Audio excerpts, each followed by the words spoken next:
I tried hard to be proud of my service, but all I could feel was shame. And racism could no longer mask the reality of the occupation. These were people.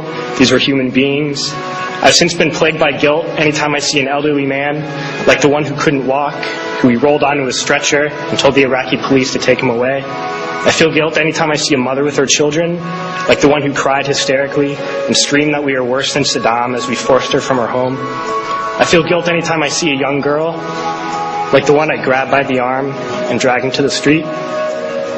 We were told we were fighting terrorists. The real terrorist was me, and the real terrorism is this occupation. Racism within the military has long been an important tool to justify the destruction and occupation of another country. It has long been used to justify the killing, subjugation, and torture of another people. Racism is a vital weapon employed by this government. It is a more important weapon than a rifle, a tank, a bomber, or a battleship. It is more destructive than an artillery shell, or a bunker buster, or a Tomahawk missile. While all those weapons are created and owned by this government, they are harmless without people willing to use them. Those who send us to war do not have to pull a trigger or lob a mortar round. They do not have to fight the war, they merely have to sell the war. They need a public who is willing to send their soldiers into harm's way. They need soldiers who are willing to kill and be killed without question. They can spend millions on a single bomb, but that bomb only becomes a weapon when the ranks of the military are willing to follow orders to use it. They can send every last soldier anywhere on earth, but there will only be a war if soldiers are willing to fight. And the ruling class, the billionaires who profit from human suffering, care only about expanding their wealth, controlling the world economy. Understand that their power lies only in their ability to convince us that war, oppression, and exploitation is in our interest. They understand that their wealth is dependent on their ability to convince the working class to die to control the market of another country. And convincing us to kill and die is based on their ability to make us think that we are somehow superior. Soldiers, sailors, Marines, airmen have nothing to gain from this occupation. The vast majority of people living in the U.S. have nothing to gain from this occupation. In fact, not only do we have nothing to gain, but we suffer more because of it. We lose limbs, endure trauma, and give our lives.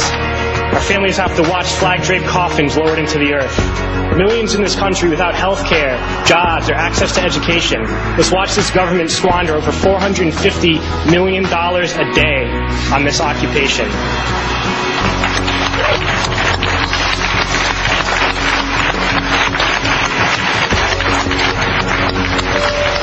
Poor and working people in this country are sent to kill poor and working people in another country to make the rich richer. And without racism, soldiers would realize that they have more in common with the Iraqi people than they do with the billionaires who send us to war.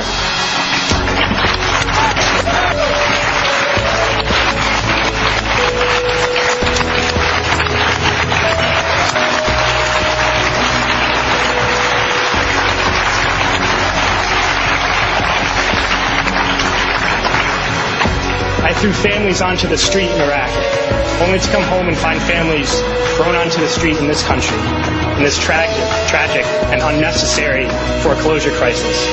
We need to wake up and realize that our real enemies are not in some distant land. They're not people whose names we don't know and cultures we don't understand. The enemy is people we know very well and people we can identify. The enemy is a system that wages war when it's profitable. The enemy is the CEOs who lay us off from our jobs when it's profitable. It's the insurance companies who deny us health care when it's profitable. It's the banks who take away our homes when it's profitable. Our enemy is not 5,000 miles away. They are right here at home. If we organize and fight with our sisters and brothers, we can stop this war, we can stop this government, and we can create a better world.